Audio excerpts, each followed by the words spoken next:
Everybody, so what we have here today is another unboxing. This is the second half of the stuff that I got from Montrose Auction. What you're going to see in here today is two CNR pistols that I got, one of which is a Mossberg Brownie. Most of you probably never heard of it. You're like, what in the world is a Mossberg Brownie? Anyway, basically that's like a, best way to describe it, it's like a four-barrel Derringer. It's chambered in 22 long rifle. It's kind of like a pepper box, really. I guess that's probably the better way to put it.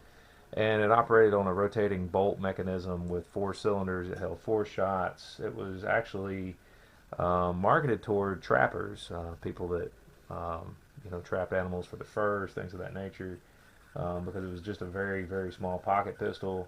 And these were only manufactured from 1920 to 1932.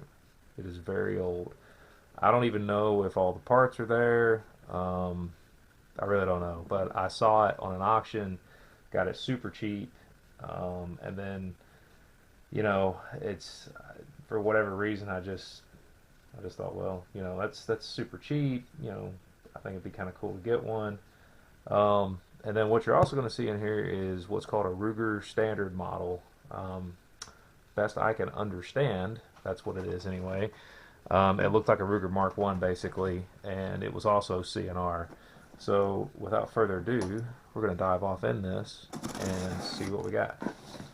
Um, if I remember, I'll try to put it up here in the top left what I paid for each of these.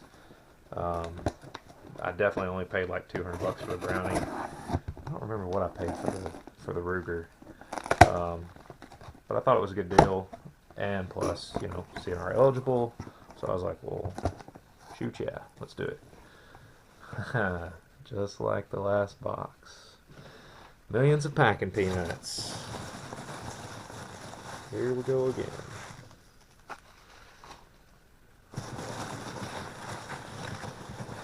Alright. Montrose Auction, if you guys are watching this, can you please find another way to pack your weapons besides packing peanuts? Because they really don't do that good a job as far as protecting what you're shipping. And they're a serious pain in the tail to clean up. I'm just saying.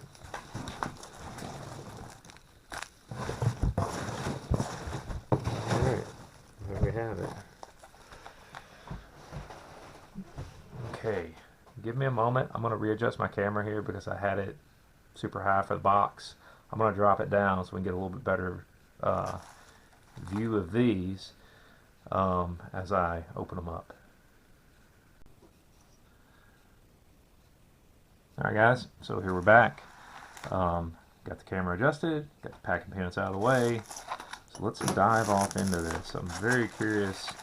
Now I will say this Ruger Standard model, it had a lot of patina on it, which I'm not worried about that. I might use this as a guinea pig for rust bluing or something else. I'm just not really sure yet. But it's definitely well used or well loved, however you want to call it.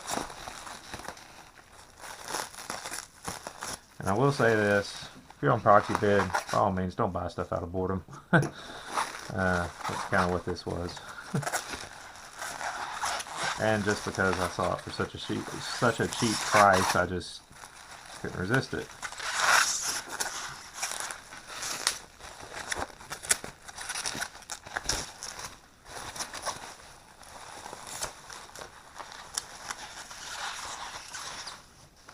All right. Even though this has a patina going on, it's really not rusty. Well, rust is patina, but still.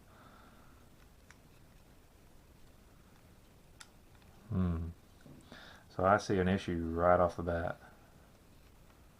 Look at that trigger. Somebody's been dorking around with it. Which I got this as probably part of a resto project anyway. Let's go ahead and check the mag. She is indeed unloaded. Certainly a funky looking mag. I don't know if that's original or not. I venture to say it's probably not, especially given how this looks. This looks pretty bad. The body of the pistol itself, let's do a safety check, is safe. Does that trigger even work? It does. It's not the prettiest looking. A little bit of looseness between the barrel or the frame and the, I guess, barrel slash receiver setup. This thing has definitely been well used. Gosh, that trigger job sucks.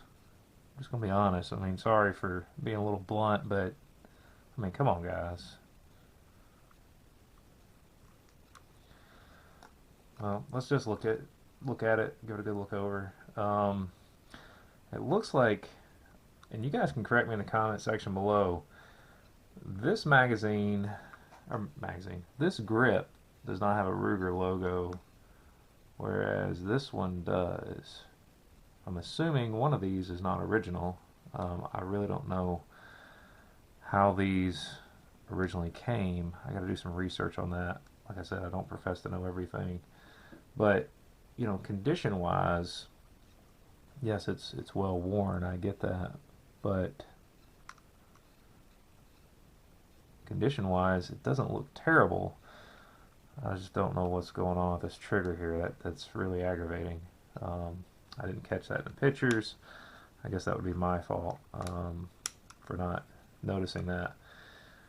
But regardless of how it is, once again, I got this as a resto project. So we're going to take and probably fully disassemble this in another video. Or maybe not fully, but at least field strip it. Get a good look at the bore. Right off the bat, it looks like there is still really good rifling left in it. I'm just taking a peek down in there. But as you can tell, it's been used quite a bit, and somebody's been screwing around with the trigger here. I don't know what they did. So I'll be taking that apart to figure out what's going on there. But this is that Ruger, they called it a Ruger Standard. Maybe that's before they had a Mark 1. I don't know. Bolt face.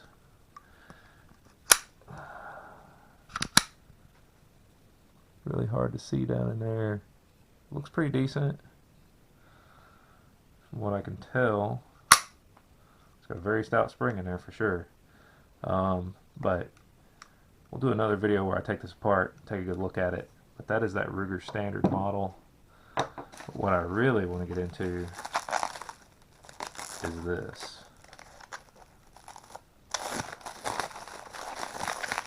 And this is going to be that Mossberg Brownie. I can keep from dropping it because it's very small.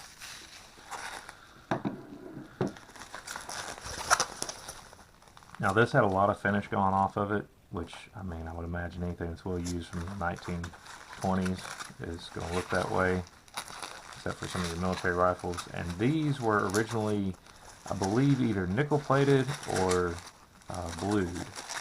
I do know this one has a replacement grip on one side, or grip panel on one side. Wow. Doesn't quite fit together very well. Once again, this is going to be another resto project. Looks like somebody's kind of had, this was the grip, obviously, that was replaced. You know, somebody's had this thing apart.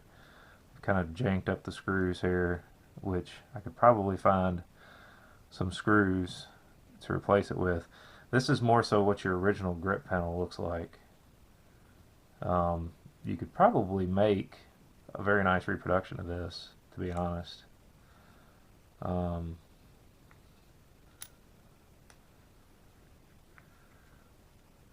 don't know. Yeah. There should be, if I'm not mistaken, there should be a spring that holds this down. I think. But I don't really know. There's a lot I don't know about these old pistols. But I figured, you know what, for $200, I'll take a shot at it. There you can see it is a 4-barrel. And then back here, you see you have your rotating firing pin. Um, Interesting. Like I said, I really don't know much about this one. Um, there's a lot of spring tension there. I'm assuming this thing will actually fire. But I don't know if this is supposed to be captive or not. That's what's bugging me right now. Sorry, I'm focusing probably a little too much on that. But as you can see there, patent date July 27th, 1920. This thing is very old. It appears as though it was originally blued, and it's just worn down to the bare metal. Of course, you see O.F. Mossberg and Sons, New Haven, Connecticut. And like I said, these grips were only held in by one screw. This one looks a little worse for wear. I'm going to see if I can get some of these replacement screws either on Numrich or somewhere else on the internet. I want to take and replicate this grip to the other side so that this thing looks more original, and might even possibly re-blue this. I really don't know. I'm trying to think about what I really want to do to this one, because there's just so much I don't know about it.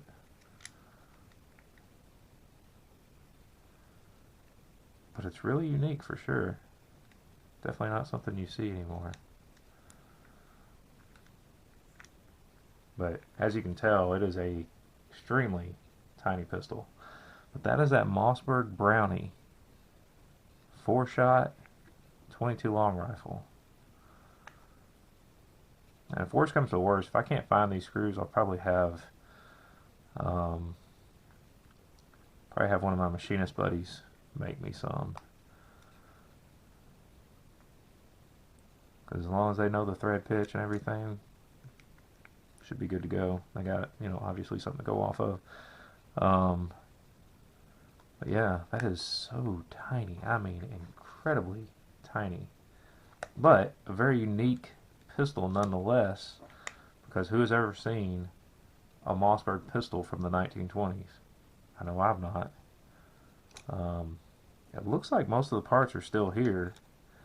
I'll just have to take this thing apart and see if I can find an exploded view, try to figure out how this thing really comes apart. I do know there's some kind of tool that slides down in this slot here. I do not have that tool. I don't remember what that tool is. I'll have to do some research to look that up. But if you guys know anything else about these, let me know in the comment section. I just thought it was, just a really odd pistol. It may not be fireable, but certainly a nice little piece of history for display purposes. Just like this would be as well. But I may actually try to get this one running. This one I'm just not so sure about, especially given the age of it and availability of parts. So just want to show that to you guys real quick. That is that Mossberg Brownie, and that is that Ruger standard model. By all means, let me know if you guys have any more information on either of these, because I don't know a lot about them. I just saw them for cheap, and I was like, why not? Let's get them. So anyway, I want to thank you guys for tuning in, for watching. I appreciate all the likes, shares, comments, everyone that subscribes. I try to keep cranking stuff out like this, and hopefully when the weather gets better and a little warmer, start doing some more restoration videos, some more how-to videos on how to repair different things. I do intend on doing a complete teardown of that Mossberg, of that Browning Auto 5 Magnum 20 that I have, that one of my friends asked me to take a look at. And I'm hoping to do either a full teardown video or time-lapse video or something showing you the spring replacement, full spring replacement on that shotgun, simply because I've never done it before, and I know it does take some time. But I do need to tear that thing down, hopefully try to diagnose the issues with it, get it back running. But just want to thank everybody for tuning in. Thanks for watching, and you guys have an awesome day.